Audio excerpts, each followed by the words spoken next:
come along with me to make a chocolate fudge slice. Now, I did get this recipe off, I think it was Emma Stevens when she posted it on her Instagram a while back. And I've been using it ever since, but I do add some things in additionally, but it is, you know, pretty much the same recipe. Now, you may be wondering why I'm making this, because I can't eat sugar, you know, but I'm making it for my partner. He's been begging me to make this, and I haven't honestly made this in so long, so I agree to making it.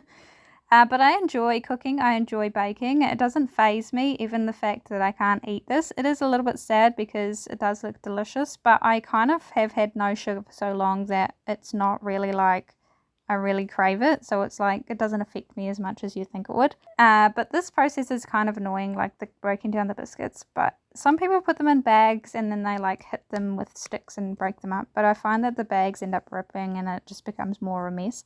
So I ended up just breaking it into the pot itself because I feel like that's a less mess situation and it's kind of faster to do, to be honest. But you can do it however you like, to be honest, but it is what it is. Now, after this, I take it off the heat and then I put it into the tray. Now, it is a little bit hot here, so you got to be careful. And my freaking pan that I'm holding, the handle is broken, so it's really hard to pour it in. But anyway, we got there in the end. And you just flatten it out and then you put it into the fridge and let it cool while you make the icing. Now for the icing, I kind of messed it up because I added too much water. So when you do add the water portion of the icing, you've got to add it very slowly and very little amounts, because otherwise if you add too much, then the icing becomes too runny and then you've got to put more icing sugar in, which is what I had to do in the end because it became too runny. I didn't want it too runny because then it doesn't set properly. So you've kind of got to master the icing, and I did not do that. So we had to put some more icing in, but it was alright. It didn't end up too runny, but I didn't want to put too much icing sugar in because then I would have had an excess amount of icing and then like nothing else to use the icing for. But this is kind of the consistency that I got it to, but I would have liked it a little less runny, but we didn't want to make any more because then I didn't really want to waste it. So we just went with that. But it's fine. It turned out alright. It's not actually too runny since it's set in the fridge. If you obviously kept it out, it would be too runny. But since it's going in the fridge, it's fine. It sets quite well.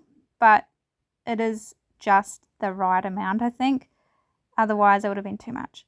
And this is it set. So you can obviously see that it is quite hard. And it is actually not that bad. So I did cut it up into little squares and I put it into a container, because it is easier that way to get. And look at that, it looks so delicious. You can also crunch the biscuits down so that you have a finer base, but I think the chunky base is actually really good because it's kind of like crunching into a biscuit and then you got the chocolate.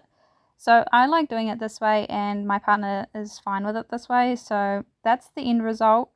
I hope you enjoyed and I hope you try it out yourself, and thank you for watching. Bye.